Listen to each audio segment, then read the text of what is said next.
Utang 35 miliar itu kau yang lunasi. Kami pergi. Cahaya ditinggal sendirian di rumah yang penuh dengan stiker Sita berwarna merah menyala.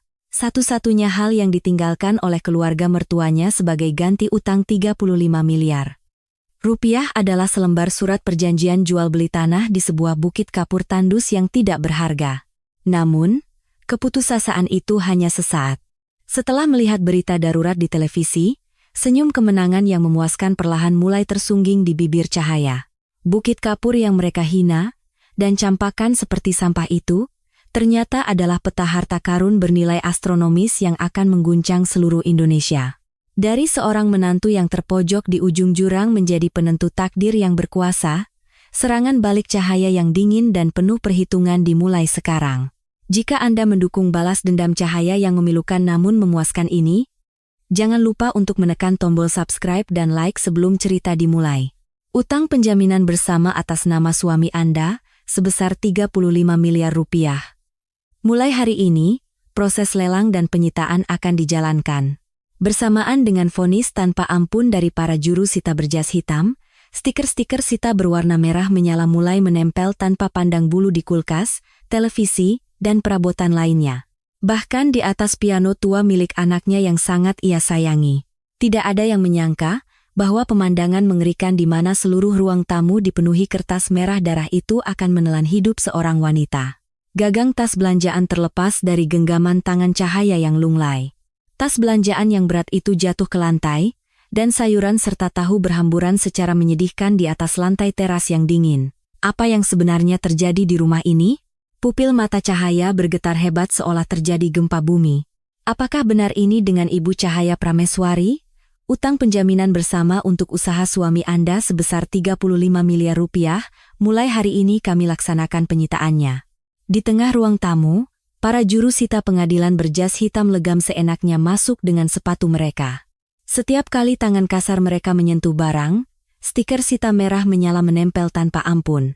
Bahkan piano kesayangan anaknya pun tidak luput. Cahaya kehilangan kekuatan di kakinya dan terduduk di tempat. Penyitaan? Jaminan? Saya tidak pernah memberikan surat kuasa atau dokumen apapun. Teriak Cahaya dengan wajah pucat pasi. Namun, juru Sita itu tanpa ekspresi menunjukkan surat kuasa palsu yang dipalsukan dengan sempurna tepat di depan wajah Cahaya. Keringat dingin mengalir di punggungnya.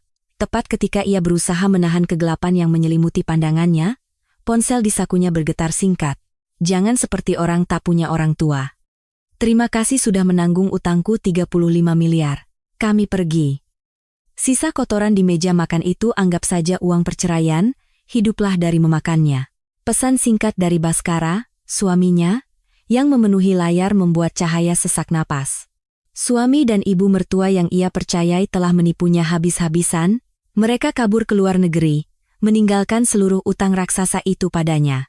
Padahal baru seminggu yang lalu, Baskara berlutut di kakinya, memeras air mata buaya. Sayang, beri aku waktu seminggu saja. Aku akan kembalikan nama baikmu dan membalas semua pengorbananmu. Percayalah padaku sekali ini saja. Harga dari terperdaya oleh lidah berbisa itu adalah ladang stiker Sita berwarna merah. Bahkan tawa getir pun tak mampu keluar. Pepatah bahwa di hadapan uang, hubungan orang tua anak dan ikatan suami istri pun tiada artinya, ternyata benar adanya. Manusia berkedok binatang yang menjadikan istrinya sebagai tameng. Perbuatan itu pantas dikutuk langit. Cahaya terhuyung-huyung masuk ke kamar utama dan memutar brankas dengan membabi buta. Saat pintu besi yang tertutup rapat itu terbuka, wajah Cahaya mengeras seperti batu. Brankas itu kosong melompong, tak ada sehelai debu pun tersisa. Wajahnya terasa panas dan otot lehernya menegang. Tepat pada saat itu, tak lama setelah para juru Sita pergi, kali ini pintu depan rumah digedor-gedor dengan kasar seolah akan copot. Teror dari para penagih utang yang kejam pun menyusul. Kami tahu kau di dalam. Kau pikir suamimu bisa kabur dengan 35 miliar? Jangan jadi bodoh. Cepat buka pintunya. Makian mengerikan dari para penagih utang merobek udara di dalam rumah. Mereka seolah siap mendobrak pintu kapan saja. Orang biasa mungkin akan meringkuk ketakutan di sudut ruangan. Namun, mata Cahaya yang tadinya bergetar hebat, kini perlahan menjadi dingin dan tenang. Cahaya menginjak bingkai foto keluarga yang tergeletak di lantai hingga hancur berkeping-keping. Pecahan kaca tajam berhamburan ke segala arah. Tetapi tatapan dingin Cahaya hanya terpaku pada satu titik. Layar ponsel yang masih terang menampilkan pesan hinaan dari keluarga mertuanya. Tangan Cahaya yang gemetar karena pengkhianatan akhirnya menggenggam erat telepon itu seolah hendak menghancurkannya. Tak ada lagi air mata sia-sia atau keraguan. Tanpa ragu, ia menyentuh layar dan menekan nomor penyidik yang beberapa hari lalu ia hubungi untuk berkonsultasi mengenai aliran dana mencurigakan keluarga mertuanya. Setelah nada sambung singkat, suara yang familiar terdengar dari seberang. Cahaya membuka mulutnya dengan suara sedingin es. "Halo, Pak Ajun. Saya akan serahkan bukti penipuan dan pemalsuan dokumen senilai 35 miliar oleh suami saya sekarang juga." Serangan balik sang menantu yang terbuang dengan kejam itu akhirnya dimulai. Tepat setelah panggilan singkat dan hampa dengan penyidik dari unit kejahatan ekonomi itu berakhir, hanya napas berat Cahaya yang mengisi ruang tamu yang dipenuhi stiker Sita. Ia harus segera menemukan bukti yang jelas tentang pemalsuan identitas. Obsesi itu mencekik seluruh tubuhnya. Dengan tangan gemetar, ia mulai menggeledah meja makan yang berantakan seperti orang gila. Berharap menemukan secarik kertas yang bisa menjadi petunjuk, ia menyibakkan taplak meja. Ujung jarinya yang kering menyentuh sebuah amplop coklat tua yang kasar dan tebal. Amplop kumal yang sengaja diletakkan Baskara di tengah meja makan sebelum kabur. Sambil menahan napas yang sesak, ia membuka amplop itu. Dari dalamnya, selembar kertas kusam dan secarik catatan bertuliskan tangan yang miring meluncur ke lantai. Itu adalah akta jual beli, AJB, sebidang tanah di sebuah bukit kapur di pelosok Gunung Kidul, Yogyakarta. Tanah yang 10 tahun lalu dibeli oleh Ibu Ratna, ibu mertuanya, karena termakan bujuk rayu spekulan tanah. Tanah itu adalah sebuah bongkahan kapur tandus di tebing curam di mana sebatang rumput pun enggan tumbuh, sebuah properti busuk yang tak seorang pun mau meliriknya. Di atasnya, secarik catatan yang terjatuh bertuliskan kutukan keji dari Ibu Ratna. "Dasar anak kampung tidak punya asal-usul. Terima kasih sudah menanggung utang anakku 35 miliar. Kutinggalkan tanah sampah ini sebagai uang cerai, seumur hidupmu garuk dan makanlah tanah itu." Membaca tulisan yang mengerikan dan menghina itu, otot leher Cahaya menegang seperti batu. Belum cukup mereka menjatuhkan hukuman mati berupa utang 35 miliar kepada menantu yang telah merawat mereka siang dan malam, kini mereka melemparkan secarik kertas sampah ini seolah-olah sedekah. Bagaimana bisa manusia berwujud iblis sekejam ini? Langit pun akan murka dan menyambar mereka dengan petir. Cahaya tak mampu menahan rasa sakit hati dan amarah yang meluap. Kedua tangannya yang memegang surat tua itu menegang hingga urat-urat birunya menonjol, giginya bergemeletuk menahan geram. Pada saat yang sama, di ruang tunggu VIP kelas utama sebuah bandara internasional besar, pemandangannya seperti dunia lain. Di bawah lampu gantung mewah dengan alunan musik klasik yang lembut, Ibu Ratna dan putranya, Baskara, duduk bersandar di sofa kulit asli yang empuk. Wajah mereka berkilauan oleh keserakahan. Di atas meja, sampanye vintage mahal, seharga puluhan juta dan hidangan kaviar tersaji dengan megah. Ibu Ratna membelai kalung berlian mewah yang baru saja ia beli di toko bebas bea dengan uang hasil menipu Cahaya, sambil tertawa sinis. Leganya seperti semua beban terangkat. Perempuan parasit itu sekarang pasti akan membusuk di jalanan. Seumur hidupnya membayar bunga utang 35 miliar. Baskara pun mengangguk setuju mendengar ucapan kasar ibunya. Mereka saling membenturkan gelas sampanye kristal, dan tawa serakah mereka memenuhi ruangan. Ibu ini ada-ada saja. Bagaimanapun juga, dia sudah 2 tahun merawat ibu yang sakit. Kasihan, kan? Makanya aku tinggalkan surat tanah sampah itu dengan manis di atas meja. Setidaknya kalau dia pegang erat-erat dan menggaruk tanah itu, dia tidak akan langsung mati kelaparan. Ibu dan anak, keduanya sama-sama tak tahu malu. Mereka berpesta pora dengan uang hasil perasan air mata darah orang lain, bahkan menghina orang tua dari orang yang telah berkorban untuk mereka. Mereka adalah orang-orang yang pernah mengejek tangan kasar Cahaya, yang kapalan karena mengupas bawang siang dan malam untuk membeli obat ayah mertuanya, dengan mengatakan baunya seperti selokan. Mereka tidak pernah bermimpi bahwa sampanye manis yang mereka minum sekarang akan menjadi belenggu yang membawa keputusasaan yang menyakitkan di kemudian hari. Mereka tenggelam dalam euforia kemenangan, sungguh tak tahu malu. Kejahatan ibu dan anak yang sombong ini telah melewati batas. Saat itu, Cahaya sedang membongkar ruang kerja Baskara seperti orang gila, mencari bukti konkret pemalsuan identitas. Tumpukan dokumen dilemparkan ke lantai, dan laci kayu yang berat dibalikkan seluruhnya sambil terengah-engah. Barang-barang di dalam laci berhamburan, tetapi kartu keamanan bank atau dokumen terkait pinjaman yang dicari Cahaya tidak ditemukan selembar pun. Ruangan itu berubah menjadi tempat sampah yang menyedihkan, membuat sia-sia tahun-tahun yang telah dihabiskan Cahaya, menjahit kembali sepatu pasarnya yang usang, karena harus membelikan obat herbal mahal untuk ibu mertuanya. Pandangannya yang kosong kemudian beralih ke unit komputer di bawah meja. Cahaya memaksakan diri untuk berdiri. Ia merobek penutup casing dengan kasar. Bagian dalam komputer itu kosong secara mengerikan. Untuk menghindari pelacakan dana dan alamat IP oleh polisi, Baskara tidak hanya mencabut hard disk, tetapi juga komponen utama motherboard sebelum melarikan diri. Desahan putus asa keluar dari bibir pucat Cahaya. Manusia iblis ini, mereka melemparkan hidupku ke dalam selokan dan kabur tanpa meninggalkan jejak. Keringat dingin yang lengket mengalir di punggungnya. Untuk menghentikan kepergian Baskara, ia membutuhkan setidaknya 1% jejak untuk membuktikan penipuan ini. Cahaya memakai sepatunya yang usang dan berlari keluar.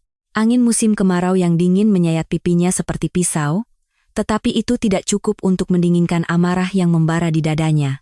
Setelah berlari di atas aspal yang gelap hingga napasnya tersengal, Cahaya tiba di kantor cabang bank tempat Baskara mengambil pinjaman besar 35 miliar. Ia mendorong pintu kaca yang berat dengan kasar dan langsung menuju ke bagian pinjaman. Sepatunya yang kotor tampak kontras dengan lantai marmer yang mengkilap. Cahaya memukul meja marmer yang kokoh dengan kedua tangannya yang gemetar, memohon, "Tolong, periksa rekaman CCTV sekali saja. Kemarin suami saya datang sebagai wakil saya. Dia pasti menyerahkan surat kuasa palsu yang tidak pernah saya tanda tangani. Ini menyangkut hidup saya. Tolong, putar sekali saja." Teriakan Cahaya yang putus asa hingga tenggorokannya terasa berdarah menggema di dalam bank. Tetapi pegawai bank di balik sekat akrilik bening bahkan tidak menyembunyikan rasa jengkelnya. Mereka tidak mengalihkan pandangan dari monitor mereka. "Ibu, jika Anda membuat keributan di sini, kami akan memanggil polisi karena mengganggu ketertiban." Tanpa surat perintah penggeledahan resmi dari lembaga investigasi, secara hukum tidak mungkin melihat catatan kunjungan atau CCTV orang lain, bahkan jika itu keluarga. Penolakan yang dingin dan kaku itu seperti membentur dinding es raksasa. Tanpa mempedulikan air mata darah Cahaya, sebagai korban yang teraniaya, tembok hukum dan prosedur memberikan waktu yang sempurna bagi si penipu Baskara untuk melarikan diri. Sungguh menyedihkan bagaimana seorang warga biasa diinjak-injak dan diabaikan di hadapan sistem keuangan yang raksasa. Dengan wajah pucat, Cahaya menelan ludah dan terpaksa keluar dari bank. Dengan sisa akal sehatnya, Cahaya berlari ke kantor polisi terdekat, ke tim investigasi kejahatan ekonomi. Di kantor yang sempit dan disinari lampu neon yang tajam, ia menumpahkan surat tanah yang lecek dan ponsel dengan pesan hinaan di atas meja penyidik. "Pak Polisi, tolong hentikan mereka sebelum pesawatnya lepas landas.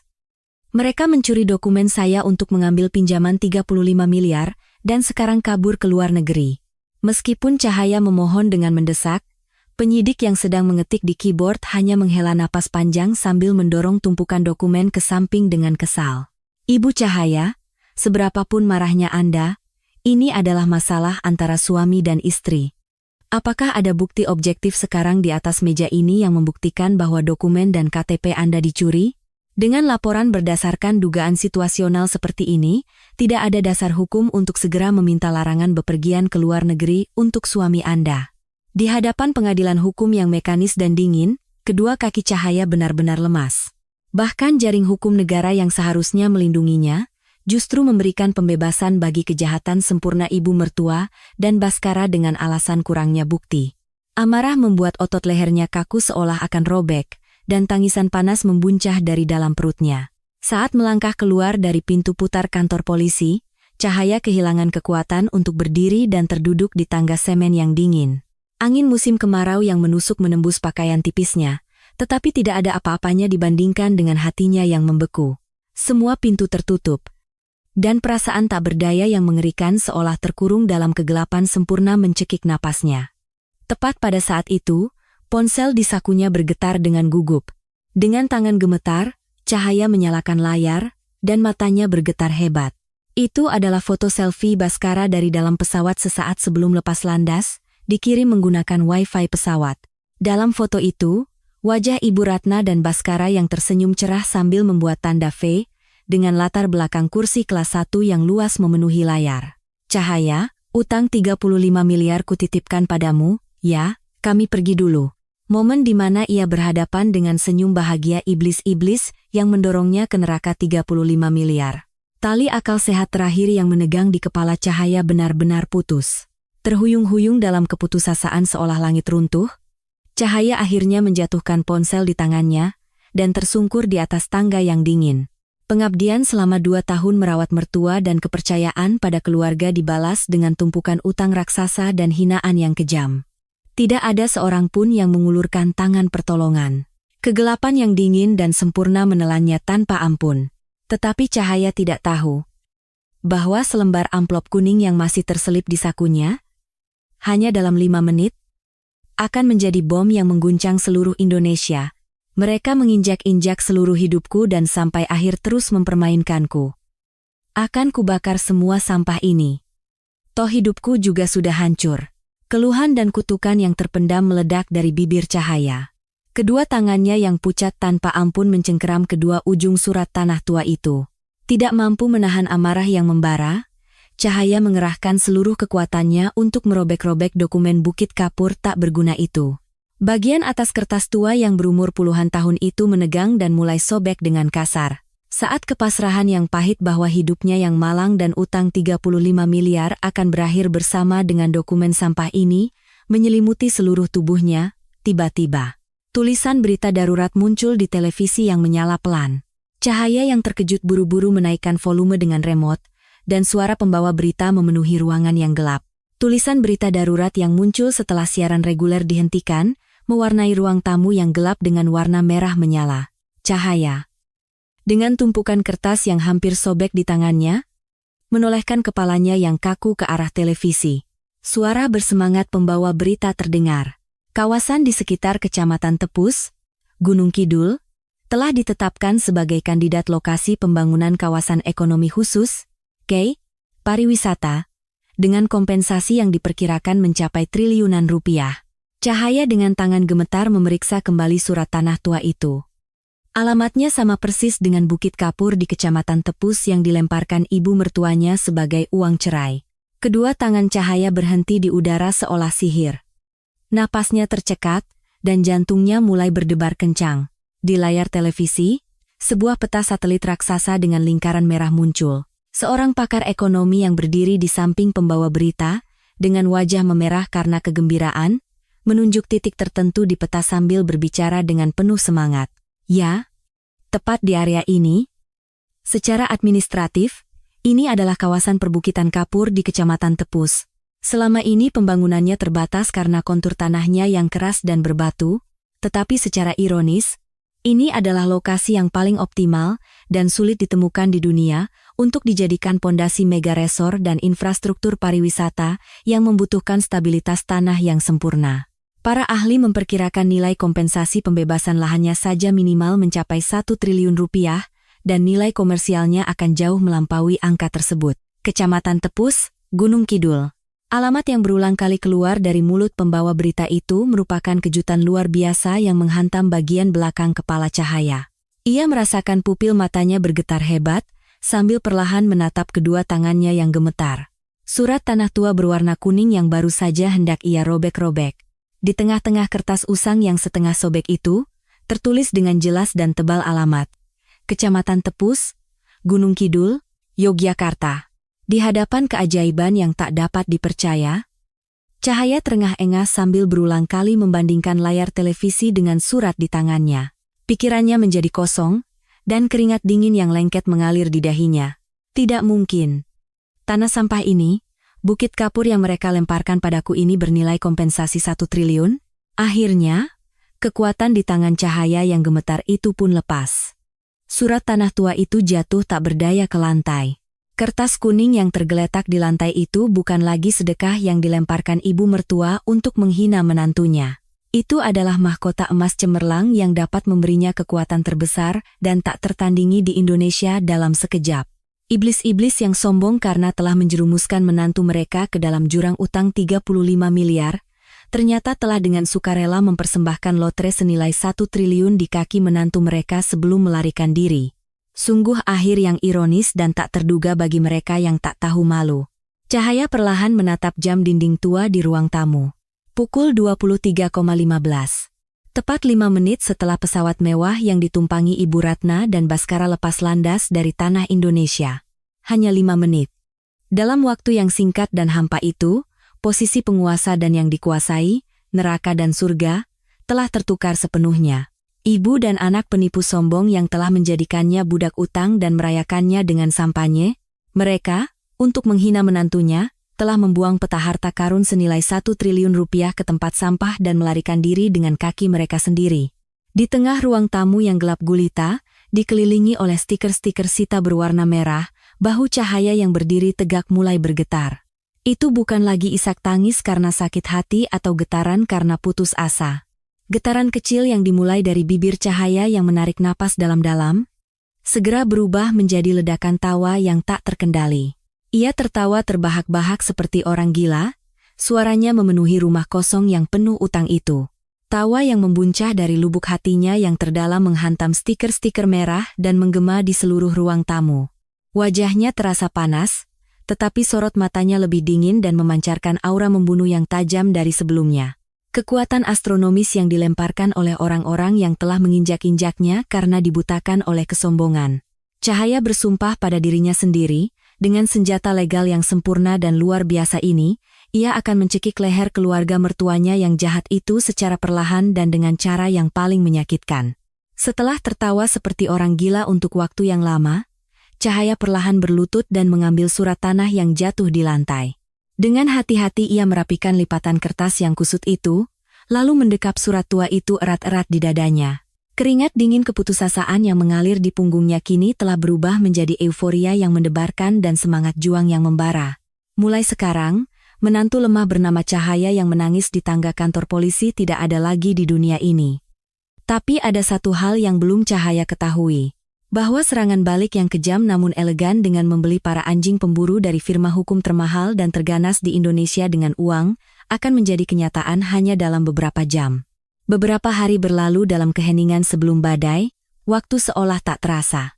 Di puncak Bukit Kapur yang terjal di Gunung Kidul, di mana angin musim kemarau yang ganas menderu, Cahaya berdiri tegak di puncak yang tandus itu dengan langkah goyah. Tempat ia berpijak tidak lain adalah Bukit Kapur yang tidak berguna itu. Tempat yang dilemparkan oleh keluarga mertuanya seperti sampah, namun kini menjadi pusat dari mega proyek pariwisata bernilai triliunan rupiah.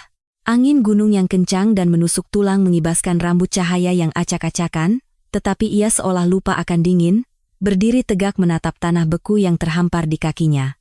Tak lama kemudian, lutut Cahaya perlahan menekuk dan ia terduduk di atas tanah yang keras. Di kedua tangannya yang pucat dan gemetar, ia memegang sebuah foto hitam putih usang milik orang tuanya, yang sedikit kusut di bagian tepinya karena mendaki tanjakan yang terjal.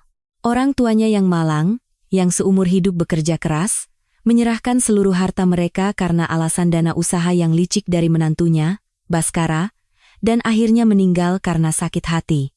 Cahaya meletakkan foto orang tuanya dengan rapi di atas tanah yang sedingin es, dan dengan ujung jarinya yang kasar dan pecah-pecah, ia mengelus wajah kedua orang tuanya yang tersenyum cerah di dalam foto. Ibu, ayah, aku tidak akan menangis lagi. Aku akan membuat manusia-manusia yang telah menghisap darahku merasakan neraka yang sama, di mana darah mereka akan terkuras habis. Suara yang keluar dari bibir Cahaya bukan lagi isak tangis pilu seorang menantu. Itu adalah sumpah balas dendam yang berbau darah, setajam pedang yang ditempa di dasar neraka. Air mata panas yang mengalir di pipinya segera membeku oleh angin gunung yang dingin, tetapi kedua matanya memerah dan membara dengan niat membunuh yang lebih jelas dari sebelumnya. Di hadapan foto orang tuanya, Cahaya bersumpah dengan tekad yang seolah meremukan tulangnya untuk memutus napas kedua iblis itu, Ibu Ratna dan Baskara, yang telah memeras darah dan keringatnya, serta orang tuanya untuk menjeratnya dengan utang 35 miliar, dan sekarang mungkin sedang bersulang di sebuah resor mewah di luar negeri, dengan cara yang paling legal dan menyakitkan. Beberapa jam kemudian, adegan beralih ke jantung kota Jakarta yang penuh ketegangan.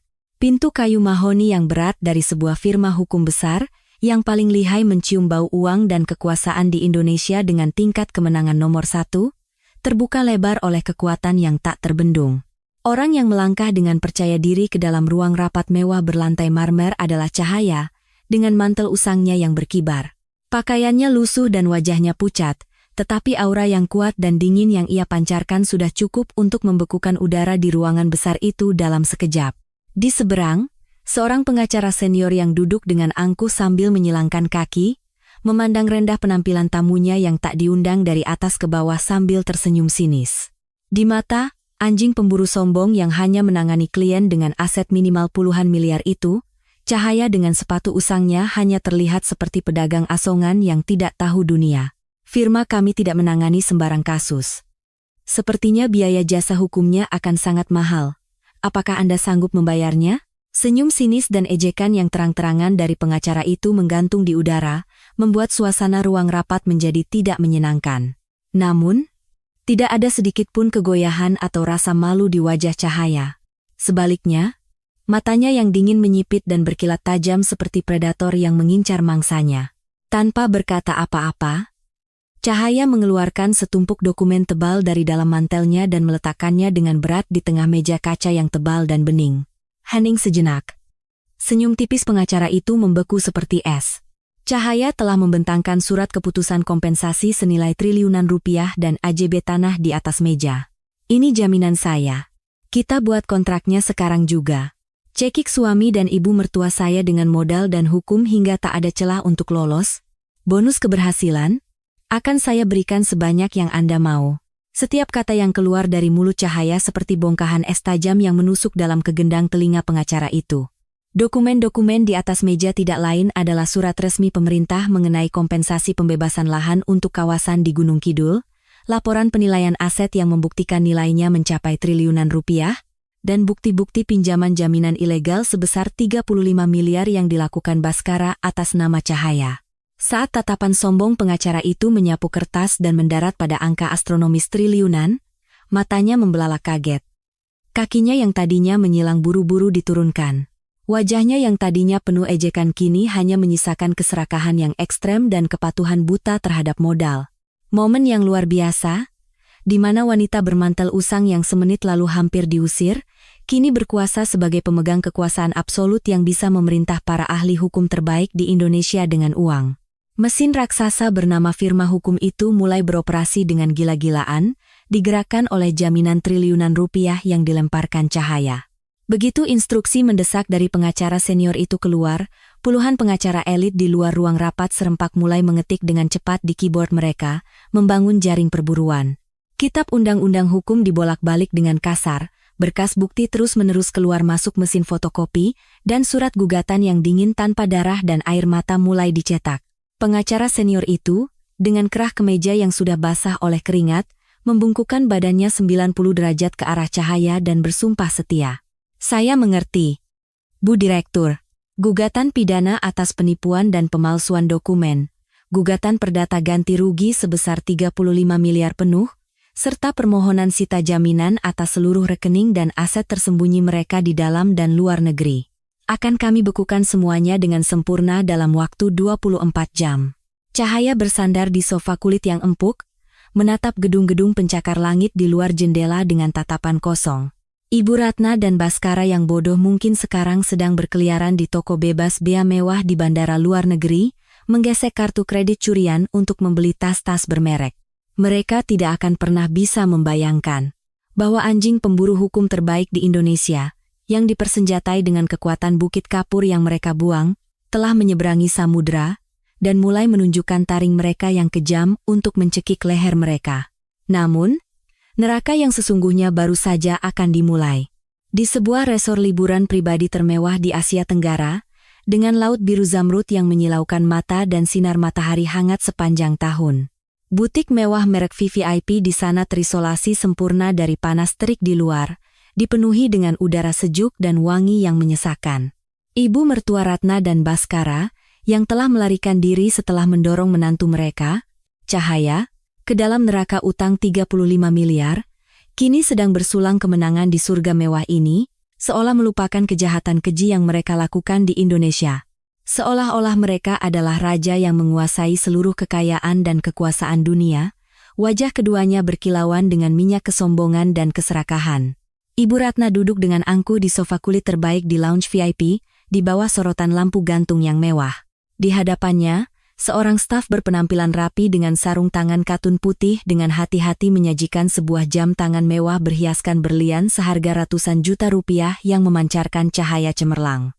Pagi itu, mereka baru saja menerima kabar bahwa mereka berhasil mentransfer dana investasi imigrasi yang sangat besar melalui broker lokal dan lolos seleksi visa tinggal permanen kelas atas, sehingga semangat mereka melambung tinggi. Ibu Ratna mencoba jam tangan berkilauan itu di pergelangan tangannya yang gemuk karena keserakahan, sambil tersenyum licik dan kejam. Lihatlah kilau berlian yang indah ini. Menantu kita yang bodoh di Indonesia sekarang pasti sedang menggaruk tanah sampah itu dan dijambak oleh para penagih utang 35 miliar. Baskara pun menimpali sambil menggigit kerupuk dengan kaviar di atasnya dan menggoyangkan gelas kristal berisi sampahnya. Mereka sama sekali tidak membayangkan bahwa bukit kapur tandus di Gunung Kidul yang mereka berikan sebagai uang cerai, dalam beberapa jam telah berubah menjadi kompensasi proyek pariwisata global senilai triliunan rupiah, dan memberikan pedang kekuasaan mutlak ke tangan Cahaya. Ibu Ratna mengangguk puas dan dengan angkuh menyodorkan kartu kredit VVIP Black Card dari dompetnya ke atas meja marmer. Kartu plastik tipis itu berisi puluhan miliar rupiah uang berdarah hasil penipuan atas nama menantunya, Cahaya, dan merupakan senjata andalan serta nyawa mereka. Staf yang menerima kartu dengan senyum ramah dan sempurna itu menggesekkan kartu ke mesin pembayaran. Tepat pada saat itu, alih-alih melodi persetujuan pembayaran yang ceria, layar kecil mesin itu berkedip merah menyala dan mengeluarkan pesan peringatan yang tidak menyenangkan. Alis staf yang tadinya tersenyum ramah sedikit mengernyit. Ia mencoba menggesekkan kartu itu lagi setelah membersihkannya, tetapi hasilnya sama. Akhirnya, staf itu tidak bisa menyembunyikan rasa canggungnya dan berbicara kepada Ibu Ratna dengan suara yang sopan namun tegas. "Nyonya, mohon maaf. Kartu ini bukan karena limitnya terlampaui, tetapi saat ini dalam status pemblokiran total oleh pihak bank di Indonesia." Pemblokiran. 4 kata itu menghantam gendang telinga Ibu Ratna dan Baskara, dan hawa dingin di butik mewah itu terasa seperti tusukan es tajam yang mengalir di punggung mereka. Senyum sombong di wajah Ibu Ratna seketika mengeras. Tangan Baskara yang sedang menyesap sampahnya pun berhenti di udara. Baskara yang berusaha menyembunyikan kepanikannya, bangkit dari tempat duduknya.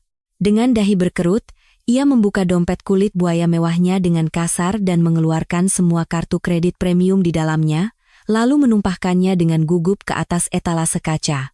Puluhan kartu plastik yang berhamburan di atas permukaan kaca yang keras itu sendiri sudah merupakan pertanda kehancuran. Mesinnya rusak. "Ya? Coba gesek semua kartu ini satu persatu. Berapa banyak uang tunai di rekeningku? Beraninya kau bilang kartu VVIP diblokir?" Baskara membentak dengan urat leher yang menonjol, tetapi tidak ada satupun kartu yang berhasil memunculkan jendela persetujuan pembayaran. Para penjahat bodoh itu tidak tahu bahwa Cahaya, dengan kekuatan dana triliunan rupiah di belakangnya, telah menggerakkan para ahli hukum kejam dari firma hukum terbesar di Indonesia untuk mengaktifkan perangkap jaringan, pemblokiran keuangan global yang sempurna hanya dalam beberapa jam. Sistem deteksi transaksi mencurigakan real-time tercanggih di Indonesia telah memblokir jaringan pembayaran luar negeri mereka dengan sangat presisi. Selain itu, surat keputusan sita jaminan semua rekening yang diajukan secara darurat oleh firma hukum telah mengunci total sistem perbankan. Rekening mereka yang berisi puluhan miliar dana ilegal kini telah menjadi kaleng kosong yang disegel sempurna seperti kuburan beton, tidak bisa ditarik sepeser pun. Keringat dingin sebesar biji jagung mulai membasahi dahi Baskara. Detak jantungnya yang tidak normal terasa jelas bahkan dari balik kemeja sutra tipisnya. Bibirnya kering kerontang, napasnya menjadi kasar, dan ketakutan yang luar biasa perlahan mencekik lehernya. Ibu Ratna juga terpaksa mengembalikan jam tangan ratusan juta yang baru saja melingkar di pergelangan tangannya kepada staf, dan matanya yang sangat gelisah melihat sekeliling. Mereka secara naluriah merasakan bahwa istana pasir mereka yang tipis dan kotor sedang runtuh dari fondasinya. Pada saat itu, pintu kaca lounge yang berat terbuka dengan kasar dan para penyidik berseragam masuk. Mereka tersangkut kasus penipuan dan pemalsuan dokumen berdasarkan Undang-Undang Tindak Pidana Ekonomi Khusus senilai 35 miliar yang terkait dengan kompensasi triliunan rupiah. Identitas mereka segera diverifikasi oleh otoritas investigasi setempat, dan keduanya menerima pemberitahuan bagai petir di siang bolong bahwa mereka dilarang bepergian ke luar negeri berdasarkan kerjasama hukum internasional. Semua aset mereka dibekukan, dan mereka harus kooperatif dalam penyelidikan. Ibu Ratna menjatuhkan tas mewah di tangannya dan terduduk tak berdaya di lantai marmer. Wajah Baskara memucat pasi saat menyadari bahwa ia telah terperangkap dalam jaring hukum raksasa yang ditebar oleh menantunya. Dari bibir pucatnya yang tadinya menyeruput sampahnya sambil berlagak sebagai kalangan atas Indonesia, kini keluar jeritan mengerikan yang tertahan oleh keputusasaan dan ketakutan. Apa-apaan ini? Aset dibekukan? Dilarang keluar negeri? Baskara, cepat panggil pengacara. Jawab. Dong. Bagaimana mungkin si Cahaya yang kita tinggalkan di Indonesia dengan tumpukan utang bisa memblokir semua aliran uang kita sekaligus seperti ini? Ibu Ratna yang tersungkur di lantai dengan menyedihkan, mencengkeram celana panjang putranya seolah itu adalah satu-satunya tali penyelamat, sambil meraung-raung. Sementara itu, Baskara yang pengecut hanya berkeringat dingin dengan wajah pucat dan terus melangkah mundur. Beberapa menit yang lalu, surga mewah tempat ibu dan anak itu menikmati hidup dan menghina menantu mereka, kini telah jatuh ke neraka yang paling menyedihkan dan mengerikan, terperangkap dalam jaring hukum tak terlihat yang dilemparkan oleh Cahaya. Pedang dingin. Cahaya yang tumbuh dari bukit kapur yang terbuang telah terbang melintasi lautan ke resor liburan dan menusuk leher para penjahat dalam sekejap. Sungguh pembalasan yang memuaskan dan mengerikan. Namun, ini baru permulaan. Neraka sesungguhnya yang akan tumbuh di antara ibu dan anak yang keuangannya terputus, baru saja akan dimulai. Di sebuah kamar penginapan murah di gang kumuh pinggiran kota Asia Tenggara, di mana tidak ada AC dan bahkan kipas angin usang pun nyaris tak berputar. Jamur hitam tumbuh mengerikan di langit-langit, dan bau asam yang menyengat serta udara panas yang menyesakan memenuhi ruangan sempit itu. Ini adalah tempat pelarian terakhir bagi Ibu Ratna dan Baskara, yang beberapa hari lalu masih berfoya-foya dengan barang-barang mewah seharga ratusan juta di lounge VIP, setelah puluhan miliar dana ilegal mereka dibekukan dan mereka menjadi melarat. Ibu Ratna, yang tadinya mengenakan gaun sutra mewah dan dengan angkuh minum sampanye, kini tergeletak mengenaskan di atas kasur tua yang berderit, dengan pakaian bau apek yang basah oleh keringat. Entah karena terkena penyakit endemik lokal, atau karena tekanan psikologis yang ekstrem, batuk yang menyakitkan dengan dahak kental terus keluar dari bibirnya saat ia menderita demam tinggi. Baskara. Haus. Rasanya tenggorokanku kering kerontang seperti mau mati. Tolong. Seteguk air dingin. Tolong ambilkan air. Ibu Ratna meracau ke udara dengan tangan kurusnya, bibirnya pecah-pecah dan berdarah. Namun, yang kembali hanyalah keheningan yang lengket dan berat. Dalam situasi di mana mereka bahkan tidak punya selembar uang Rp1.000 pun, air minum kemasan adalah sebuah kemewahan. Akhir yang sungguh menyedihkan bagi para penjahat yang melarikan diri setelah menghisap darah menantu mereka yang baik hati. Namun, di sudut gelap kamar itu, sepasang mata seperti ular menatap dingin penderitaan ibunya. Tidak lain adalah putranya sendiri. Baskara, bukannya mengkhawatirkan ibunya yang demam, ia malah dengan cemas menunggu ibunya tertidur lelap karena kelelahan. Begitu napas kasar Ibu Ratna mulai mereda dan ia memasuki tidur ringan, Baskara bangkit tanpa suara. Dengan langkah pelan, ia mendekati tempat tidur tempat ibunya meringkuk. Dengan tangan gemetar dan berkeringat, ia mulai menggeledah saku dalam pakaian ibunya seperti binatang buas. Cincin emas murni dan beberapa lembar uang darurat yang dijahit. Ibu Ratna di saku dalam pakaian dalamnya untuk berjaga-jaga, serta paspor ibunya, adalah target busuknya. Senyum licik dan kejam tersungging di bibir Baskara saat ia berhasil merebut perhiasan emas dan paspor yang masih hangat oleh suhu tubuh ibunya. Ia memasukkan barang-barang curian itu ke dalam ransel usangnya dan menutup resletingnya dengan kasar dan rapat. Maaf Bu. Aku harus selamat. Kalau aku terus bersama ibu yang sudah tua dan sakit tanpa uang, kita berdua bisa mati di jalanan di negeri orang. Aku akan pergi sendiri dulu, Kalau sudah mapan nanti aku akan panggil ibu. Ini adalah adegan pengkhianatan yang luar biasa, di mana seorang anak meninggalkan ibu kandungnya yang telah mendorong menantunya ke neraka 35 miliar demi menyelamatkannya, kini diselokan kumuh demi menyelamatkan dirinya sendiri. Seolah-olah perbuatan membalas kebaikan dengan kejahatan itu diwariskan, sang anak kini melakukan hal yang sama persis kepada ibunya. Begitulah, Baskara meninggalkan ibunya yang tua dan mengerang karena demam sendirian di kamar penginapan murah itu, dan melarikan diri tanpa menoleh ke belakang. Beberapa jam kemudian, di depan area keberangkatan Bandara Internasional setempat yang udaranya panas dan lembab, Baskara, dengan wajah setengah tertutup topi dan masker basah oleh keringat, berjalan menuju pemeriksaan dengan langkah cemas. Dihantui oleh kecemasan ekstrem bahwa ia mungkin tidak bisa keluar negeri dengan paspornya sendiri, ia berniat mencoba naik pesawat dengan menyamar menggunakan paspor dan identitas ibunya, Ibu Ratna, sebuah trik murahan yang diajarkan oleh seorang calo. Bulu kuduknya berdiri, dan keringat dingin terus mengalir di punggungnya.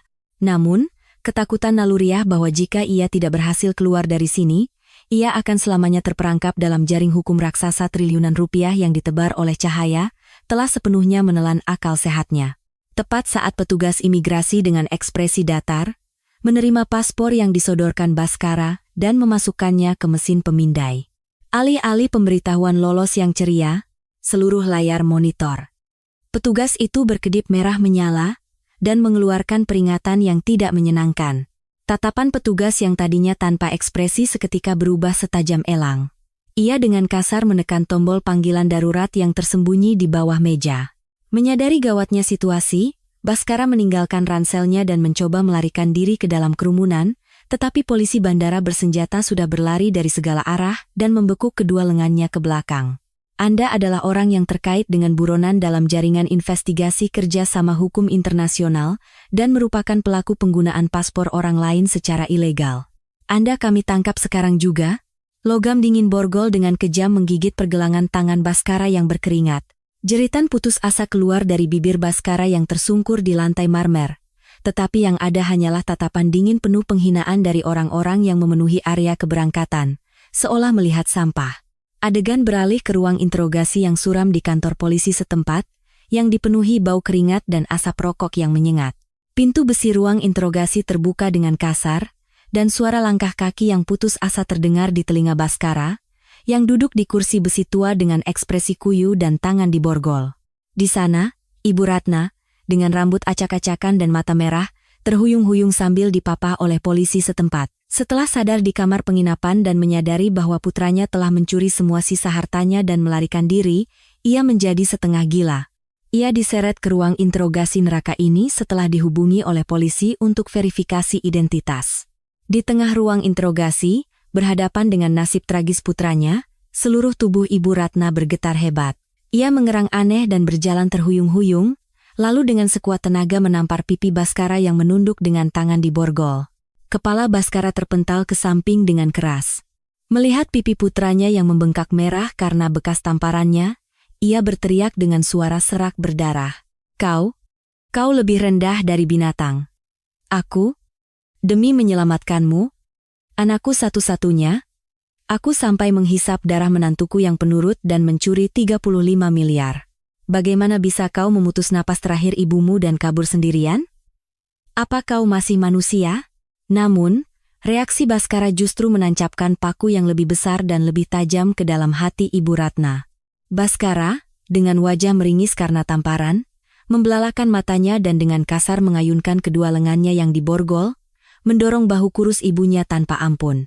Kepada ibunya yang terjatuh di lantai beton yang keras, Baskara berteriak seperti binatang buas tanpa sedikit pun rasa bersalah. Kenapa? Kenapa kau sudah tua dan sakit malah jadi bebanku? Kalau saja ibu tidak memberikan surat tanah sampah itu kepada Cahaya sebagai uang cerai, masalah ini tidak akan jadi serumit ini. Semua ini karena kebodohan ibu, makanya kita jadi begini. Kalau ibu tidak terima, tinggalkan saja aku. Ibu Ratna yang terlempar ke lantai ruang interogasi, kehilangan akal sehatnya mendengar kebencian dan kutukan mengerikan yang keluar dari mulut putra yang ia anggap lebih berharga dari nyawanya sendiri. Ibu dan anak penjahat yang tadinya saling menyayangi dan mendorong menantu mereka ke neraka utang, kini telah berubah menjadi anjing petarung yang mengerikan, saling mencabik-cabik daging satu sama lain dalam kepercayaan yang hancur total. Di sofa firma hukum mewah di Indonesia, Cahaya, dengan kekuatan triliunan rupiahnya, mengendalikan perangkap hukum raksasa. Di dalamnya, mereka saling menghancurkan diri sendiri hingga berlumuran darah. Namun, jeritan di ruang interogasi ini hanyalah awal dari neraka sesungguhnya yang menanti mereka. Setelah babak mengerikan di mana mereka saling mencabik-cabik seperti binatang buas di tempat persembunyian yang lembab di Asia Tenggara berakhir, 3 tahun yang dingin dan kejam pun berlalu. Selama waktu yang singkat namun panjang itu, Cahaya, yang telah sepenuhnya menguasai kompensasi astronomis senilai triliunan rupiah, telah berevolusi menjadi predator tak tertandingi yang mengendalikan ekonomi dan jaringan distribusi raksasa di Indonesia. Sementara itu, Ibu Ratna dan Baskara, yang bertahan hidup sebagai imigran ilegal di selokan busuk di negeri orang, akhirnya tertangkap oleh kejaran polisi setempat dan diekstradisi ke Indonesia berdasarkan perjanjian ekstradisi. Adegan beralih ke area kedatangan yang suram di bandara internasional besar, di mana angin musim dingin yang menusuk menderu seperti pisau.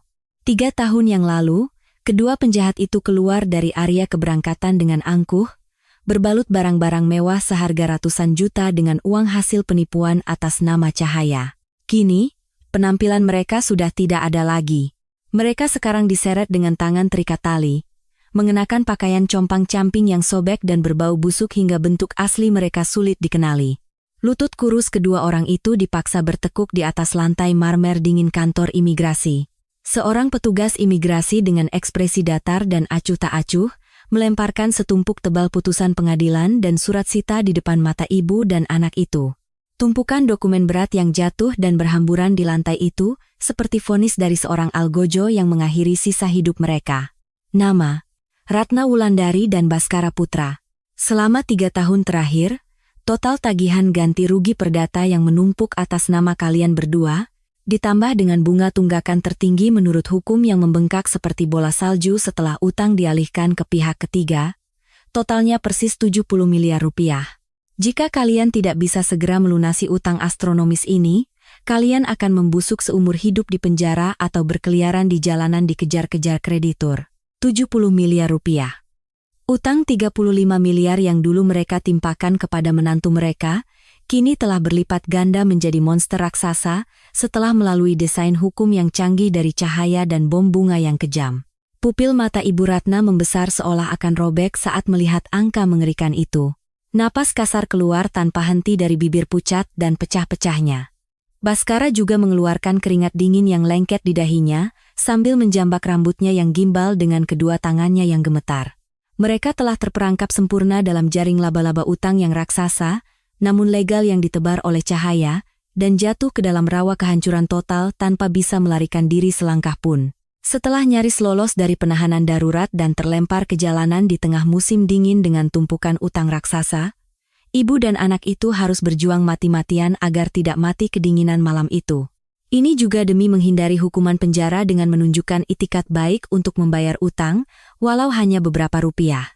Sekitar tengah malam, saat angin sedingin pisau terasa mengiris daging, Ibu Ratna dan Baskara, yang sudah kehabisan tempat untuk lari, akhirnya menemukan sebuah pusat logistik bongkar muat malam yang besar di pinggiran Jakarta setelah mencari-cari di iklan baris koran bekas.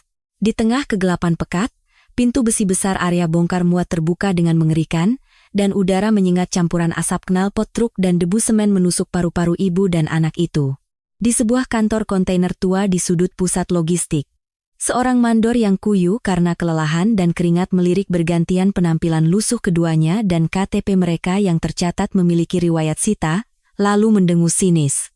Sambil mengetuk-ngetuk meja besi tua dengan ujung pulpen, ia mengucapkan kenyataan kejam yang menghancurkan harapan hidup terakhir ibu dan anak itu.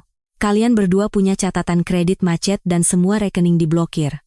Walaupun kalian kerja keras angkat kardus berat di sini semalaman, setelah dipotong biaya hidup minimum yang sah secara hukum sebesar 2,5 juta, sisanya tidak ada sepeser pun.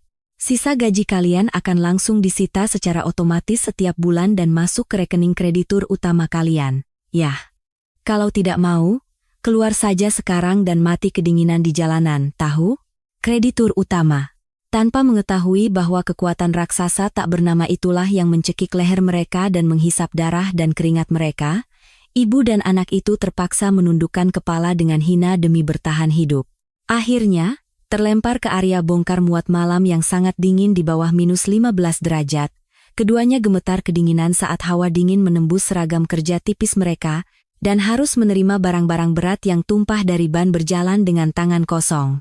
Di tengah tempat kerja yang bergetar karena debu dan kebisingan, saat Ibu Ratna yang renta dengan paksa memanggul sebuah kardus kargo besar seberat 30 kilogram, separuh dari berat badannya, sendi-sendi tua dan lemah Ibu Ratna roboh seolah menjerit. Jeritan kesakitan yang menyayat keluar dari bibir birunya.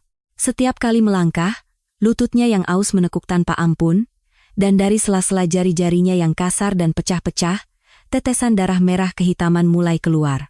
Namun, di sampingnya, putranya Baskara, yang sedang mengatur barangnya sendiri sambil terengah-engah, bukannya membantu ibunya, malah membelalakan matanya yang merah dan berteriak dengan penuh amarah. "Ibu, cepat sedikit geraknya. Kalau kita diusir dari sini karena malas-malasan, besok kita langsung diseret penagih utang dan dijebloskan ke sel penjara. Kalau sudah meninggalkan utang 70 miliar dan menghancurkan hidupku, setidaknya angkat kardus itu dengan benar sampai tulangmu patah sekalipun." Mendengar cercaan kejam dan tak berperasaan dari putranya, air mata keruh menetes dari sudut mata keriput Ibu Ratna. Namun, demi bertahan hidup, ia harus menahan beban mengerikan itu dan merangkak masuk ke dalam truk. Sungguh situasi yang menyedihkan. Saat ibu dan anak itu bekerja seperti serangga di atas tanah beku dalam penderitaan fisik, tepat pada saat itu, layar papan iklan elektronik besar yang menutupi salah satu dinding tempat kerja mulai memancarkan cahaya yang luar biasa, merobek kegelapan area bongkar muat. Melalui pengeras suara, pengumuman megah dari penyiar tentang pelantikan pemegang saham utama baru perusahaan distribusi raksasa nasional, yang juga memiliki pusat logistik malam ini menggema di seluruh tempat kerja.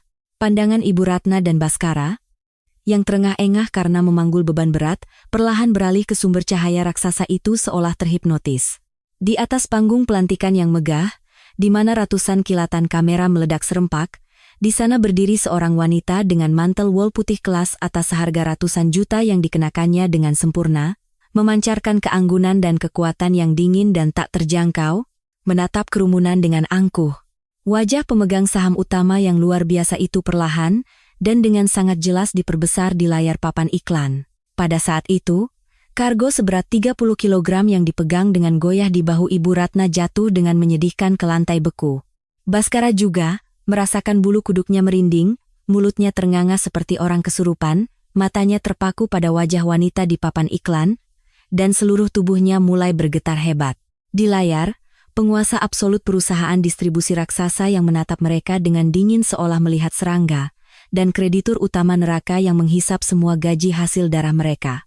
Identitas penguasa tak tertandingi itu tidak lain adalah menantu mereka yang penurut dan malang, yang 3 tahun lalu mereka jerumuskan ke dalam utang 35 miliar dan mereka ejek untuk menggaruk tanah sampah, yaitu Cahaya Prameswari. Tidak mungkin. Kenapa wanita itu?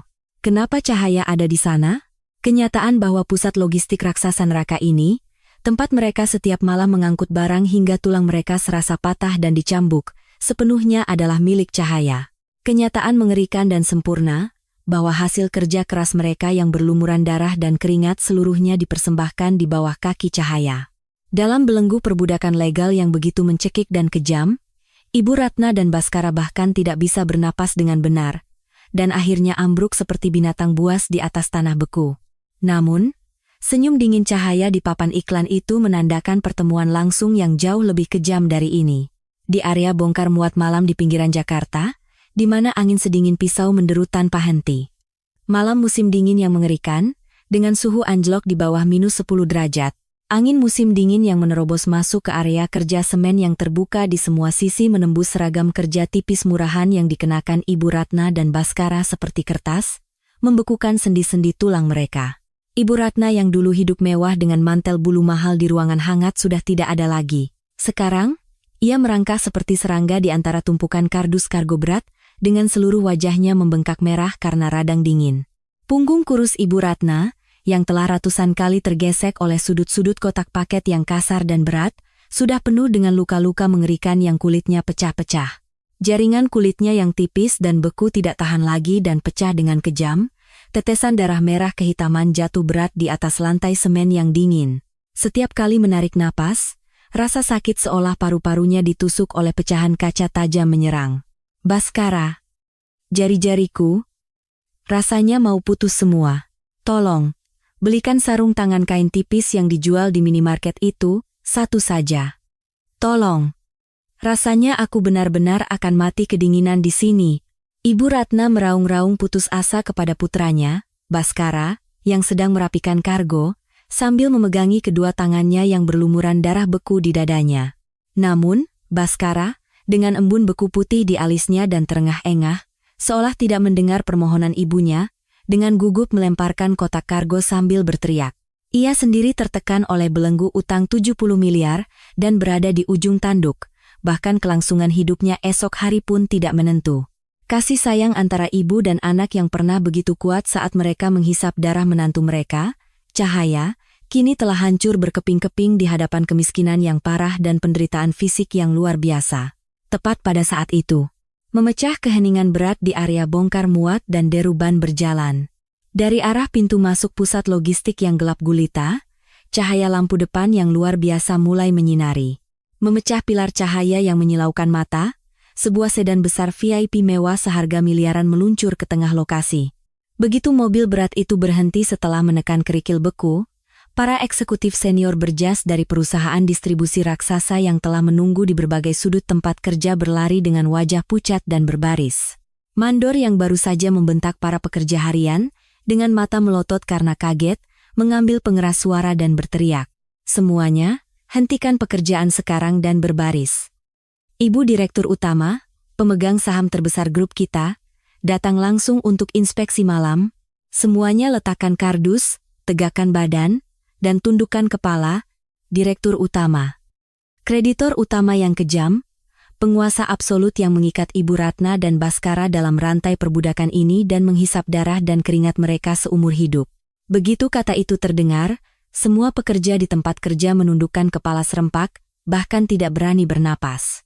Ibu Ratna dan Bhaskara juga gemetar hebat, dan tersungkur di lantai yang beku.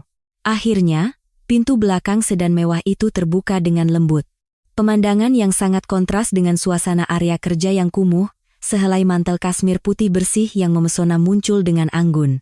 Cahaya, yang berpenampilan sempurna dari ujung kepala hingga ujung kaki dengan pakaian seharga ratusan juta, mulai mengamati area bongkar muat yang beku dengan tatapan dingin dan angkuh. Hak runcing dari sepatu desainer mewahnya beradu dengan lantai semen yang dingin, menciptakan suara langkah kaki yang tajam dan teratur yang membelah udara beku di area bongkar muat. Langkah kaki yang anggun dan mengerikan itu melewati para pekerja yang berbaris tertunduk dan semakin mendekat tepat di depan Ibu Ratna dan Bhaskara yang merangkak di lantai berlumuran darah. Akhirnya, hak sepatu itu berhenti tepat di depan kepala kedua orang itu. Keheningan berat seolah menekan seluruh area bongkar muat. Hanya napas kasar ibu dan anak yang tertunduk di lantai yang terdengar di antara keheningan itu. Jangan kotori barang-barang berhargaku dengan darah kotormu itu. Menjijikkan. Perlakuan yang lebih rendah dari serangga. Suara yang sangat angkuh dan dingin itu, seolah ditujukan kepada makhluk rendahan yang merayap di lantai, membuat kepala Ibu Ratna dan Bhaskara yang tertunduk di lantai secara refleks terangkat. Dan mereka pun melihat dengan mata kepala sendiri bahwa pemilik mantel putih cemerlang yang menatap mereka adalah menantu mereka yang dulu mereka anggap lemah dan tidak berguna, yang telah mereka jerumuskan ke dalam utang 35 miliar, yaitu Cahaya. Di mata dingin Cahaya, tidak ada lagi air mata kelemahan masa lalu. Hanya kekuatan predator raksasa dan kejam yang siap menguliti daging dan darah mereka hingga ke dasar neraka yang berkilat tajam. Ibu dan anak itu, yang benar-benar tertindas oleh otoritas luar biasa Cahaya, pada saat itu membuang semua harga diri mereka sebagai manusia. Seolah berjanji, Ibu Ratna dan Bhaskara mulai membenturkan dahi mereka dengan gila-gilaan ke lantai semen yang keras dan beku.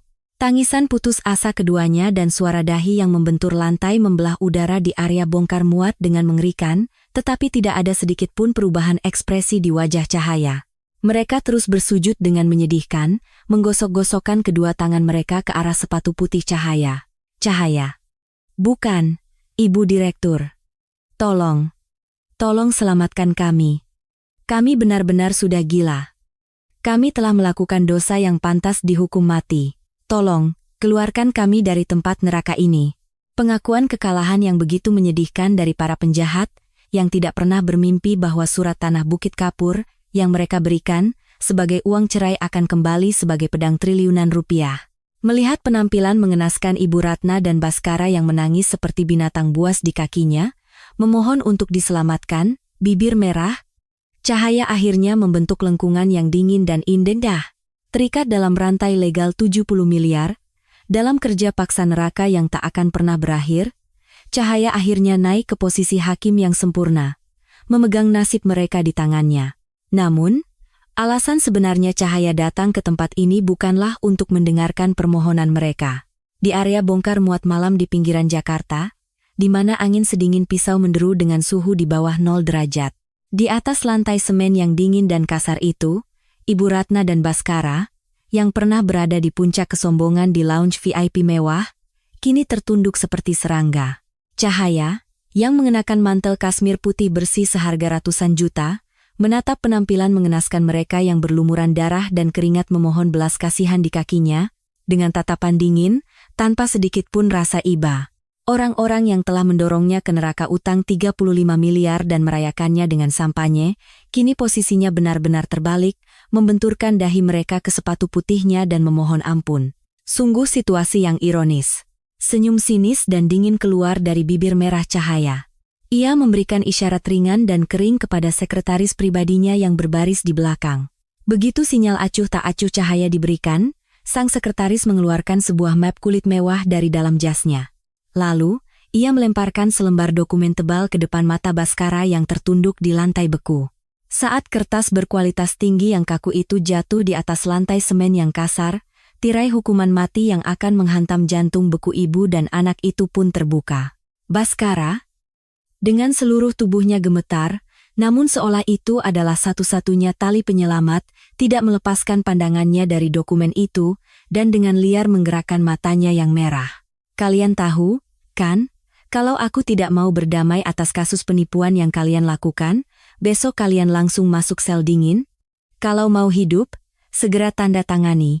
Suara Cahaya lebih dingin dari angin minus 10 derajat. Seluruh udara di area bongkar muat seolah membeku oleh satu kata-katanya. Dokumen yang ia lemparkan bukanlah surat perjanjian damai biasa. Itu adalah surat kontrak budak neraka yang harus memutar roda gerinda seumur hidup, di mana jika mereka tidak mengangkut barang di pusat logistik bahkan untuk 1 hari saja, mereka akan langsung masuk penjara. Itu adalah belenggu yang akan selamanya mencekik napas mereka. Jika ibu dan kau berdua memenuhi kuota bulanan yang ditetapkan di pusat logistik ini dengan sempurna, aku akan membebaskan kalian dari penjara.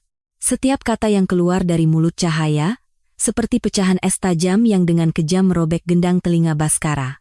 Saat kata-kata mengerikan dan merusak seperti penjara dan kurungan menghantam benaknya, sisa-sisa harga diri atau gengsi di kepala Baskara telah menguap tanpa jejak.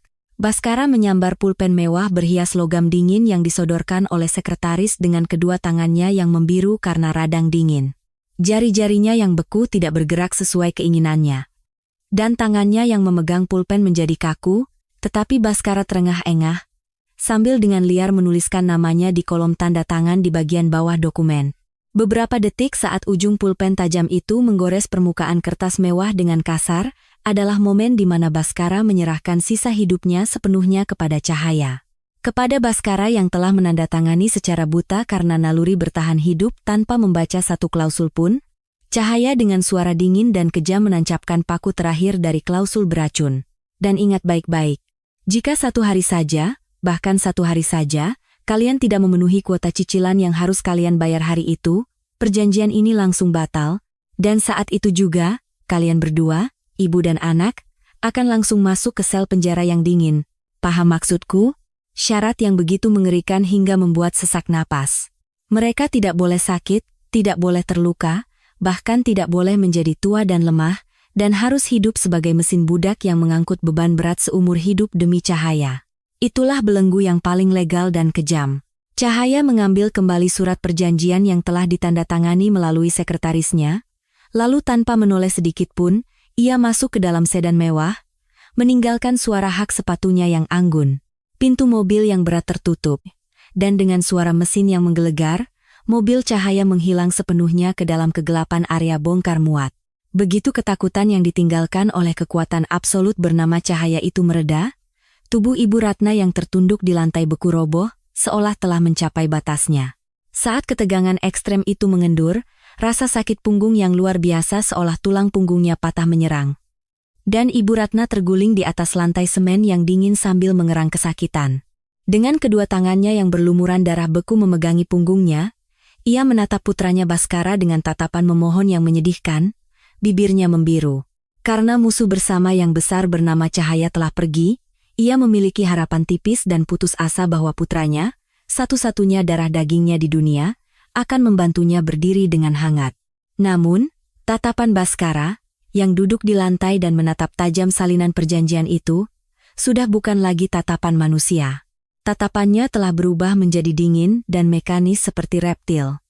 Di dalam pupil matanya yang merah, tidak ada lagi sedikit pun rasa kasihan atau ikatan darah terhadap ibunya yang tua dan sakit.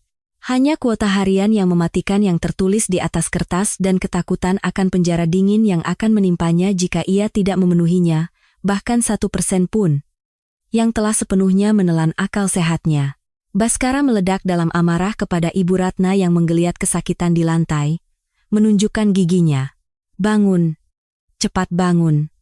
Kalau ibu tiduran di sini dan tidak memenuhi kuota hari ini, perjanjiannya batal dan aku juga ikut masuk penjara. Mendengar teriakan Baskara yang penuh amarah, mata keriput Ibu Ratna membesar seolah akan robek. Ia berhadapan dengan kenyataan mengerikan bahwa satu-satunya darah daging yang ia lahirkan dan lindungi dengan mengorbankan menantunya ke neraka demi menyelamatkannya dari krisis, kini hanya memandangnya sebagai alat kerja untuk menghindari penjara. Melihat ibunya yang terdiam karena syok, tatapan Baskara menjadi semakin gila. Ia terengah-engah dan melihat sekeliling, lalu menendang sebuah troli besi berat yang terparkir di sudut area bongkar muat. Troli berkarat itu jatuh dengan menyedihkan di atas lantai semen, menimbulkan suara gemuruh yang mengguncang seluruh area bongkar muat. Ibu Ratna yang terkejut oleh benturan itu berteriak dan menutupi kepalanya dengan kedua lengannya, tetapi kegilaan mengerikan putranya, yang telah menjadi mandor paling kejam bagi dirinya sendiri, tidak berhenti. Cepat bergerak. Kalau malam ini kita tidak selesaikan 3 truk besar itu, kita berdua tamat. Cepat bangun dan angkut barang. Jangan harap bisa istirahat atau makan sesuap nasi pun sebelum kuota terpenuhi. Bentakan penuh amarah dari Baskara yang dengan gila menendang barang-barang di sekitarnya dan memperlakukan ibu kandungnya seperti budak. Dan penampilan menyedihkan Ibu Ratna yang harus menelan air mata dan merangkak menuju kargo seberat 30 kg agar tidak masuk penjara. Meskipun kulitnya pecah-pecah dan berdarah karena kesakitan. Cahaya, tanpa mengotori tangannya yang mulia dengan setetes darah pun, hanya dengan menggunakan senjata paling elegan dan dingin bernama modal dan hukum, telah menghancurkan ikatan darah ibu dan anak itu sepenuhnya.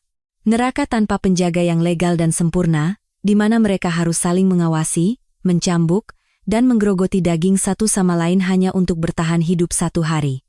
Itulah inti dari balas dendam yang kejam namun memuaskan yang dirancang oleh Cahaya, yang bangkit dari abu bukit kapur yang terbuang menjadi penguasa absolut. Di dalam gudang pusat logistik raksasa yang gelap dan lembab, di mana seberkas sinar matahari pun tak diizinkan masuk. Di sana, ban berjalan raksasa yang tak berujung berputar tanpa henti, mengeluarkan suara derit besi berat seperti roda gerigi neraka yang mengunyah tulang dan daging para pendosa. Di tengah udara yang menyesakkan, dipenuhi debu semen dan asap knalpot, Ibu Ratna yang kurus kering, merintih putus asa sambil memeluk sebuah kotak kargo berat seukuran tubuhnya. Punggungnya yang bungkuk dan sendi-sendinya yang aus sudah lama kehilangan bentuk manusia. Dari bibir pecah-pecahnya yang kering, hanya jeritan kesakitan seolah tulang punggungnya patah yang keluar seperti binatang buas. Punggungku. Aku mau mati. Baskara, punggungku rasanya seperti semua tulangnya hancur. Tolong, biarkan aku istirahat semenit saja. Semenit saja. Ibu Ratna memohon dengan jari-jari gemetar berlumuran darah beku. Namun, di neraka tanpa penjaga itu, tidak ada ampun. Tepat di sampingnya, putranya Baskara, dengan mata merah menyala, dengan kasar dan gugup memotong lakban, dan sekali lagi melontarkan makian yang membuat merinding. Wajah anak manja yang dulu hidup mewah di bawah lindungan ibunya telah hilang sama sekali. Yang tersisa hanyalah iblis yang menjadi gila karena kuota harian dan ketakutan ekstrem akan penjara. Mana ada waktu istirahat? Tidak lihat kardus-kardus itu menumpuk? Ibu mau lihat aku ikut dijebloskan ke sel penjara karena ibu tidak bisa menyelesaikan kuotamu hari ini? Jangan banyak omong, cepat lakban. Teriakan gila Baskara yang melemparkan gulungan lakban tanpa ampun ke arah ibunya, bercampur dengan deruban berjalan yang berputar tanpa henti, menggema mengerikan di dalam gudang. Tidak ada jeruji besi fisik atau penjaga yang mencambuk mereka di tempat itu. Namun, itu adalah neraka tanpa penjaga yang paling sempurna dan kejam di dunia, yang dirancang oleh cahaya dengan modal raksasa dan rantai utang legal 70 miliar.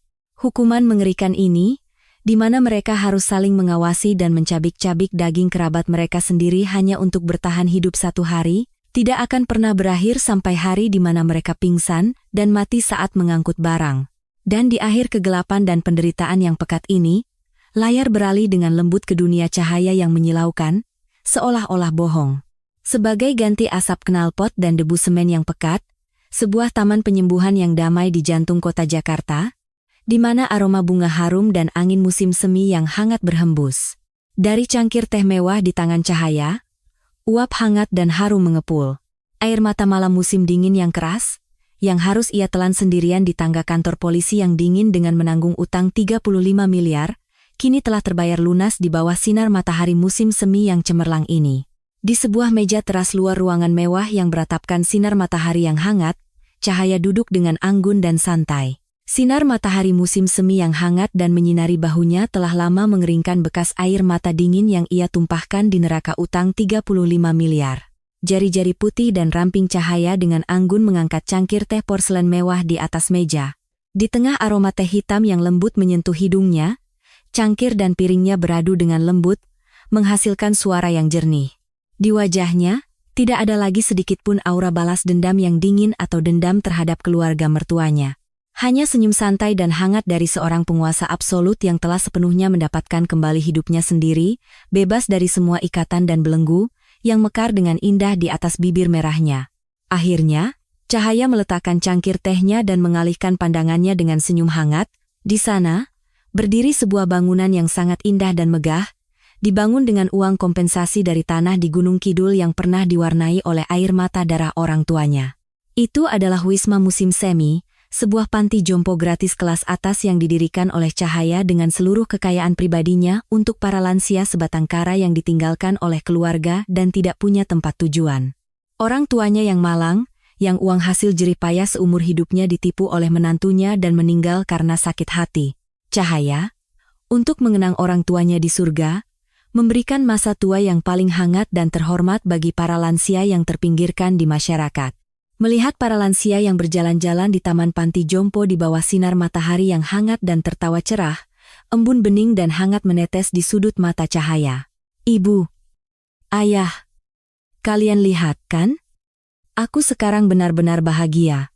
Keluarga mertuanya yang telah mendorongnya ke neraka menjadi budak yang mengangkat kardus berat seumur hidup, tetapi Cahaya bangkit dari lukanya dan menjadi malaikat yang menyebarkan cahaya paling hangat di dunia. Pada saat yang sama, di area bongkar muat pusat logistik yang disapu angin dingin -15 derajat, Ibu Ratna dan Baskara, yang mengangkat kardus hingga tulang mereka terasa patah, menatap kosong berita tentang Wisma Musim Semi yang dibangun oleh Cahaya di papan iklan elektronik besar yang terpasang di dinding. Melihat para lansia yang tertawa cerah di panti jompo yang seperti istana itu, di mana disediakan kamar dengan penghangat dan makanan kelas atas, Ibu Ratna memegangi tangannya yang radang dingin dan meneteskan air mata darah yang putus asa. Ya Tuhan, aku sudah gila.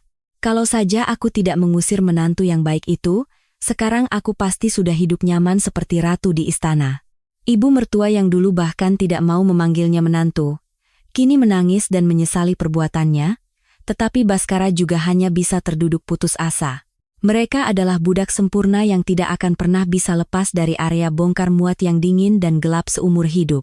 Balas dendam sejati bukanlah menghancurkan para penjahat, tetapi membuat hidupku menjadi yang paling cemerlang dan berharga. Para penonton sekalian, bagaimana menurut Anda drama pembalasan cahaya yang memuaskan dan mengharukan ini? Keluarga mertua yang menusuk punggung menantunya dengan paling kejam di balik topeng keluarga, akhirnya tercekik oleh surat tanah Bukit Kapur sampah yang mereka berikan sebagai uang cerai dan harus hidup sebagai budak legal seumur hidup. Sungguh akhir yang sempurna dan memuaskan. Kesombongan sia-sia yang dibangun di atas air mata darah orang lain suatu hari nanti pasti akan kembali sebagai bumerang yang paling mengerikan dan menebas leher sendiri. Ini adalah drama kehidupan yang memberikan pelajaran mendalam. Saat memikirkan Ibu Ratna dan Baskara yang mungkin saat ini masih mengangkut kardus seperti binatang buas di pusat logistik yang gelap, Anda pasti akan merasakan katarsis yang mendebarkan seolah semua beban selama 10 tahun terangkat. Seperti senyum cahaya yang berhasil bertahan dari angin musim dingin yang keras dan akhirnya mendapatkan kembali sinar matahari musim semi yang cemerlang, kami dengan tulus berharap agar setiap hari para penonton, sekalian selalu damai dan cemerlang tanpa rasa sakit hati.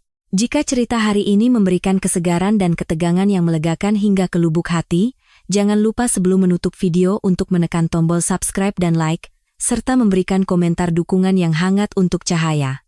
Setiap klik hangat dari Anda adalah kekuatan pendorong terbesar untuk membuat cerita yang lebih baik lagi. Lain waktu, kami akan kembali dengan drama balas dendam yang lebih mengejutkan dan memuaskan, melampaui kemarahan yang membuat air mata berlinang. Terima kasih telah bersama kami sampai akhir hari ini, semoga selalu sehat,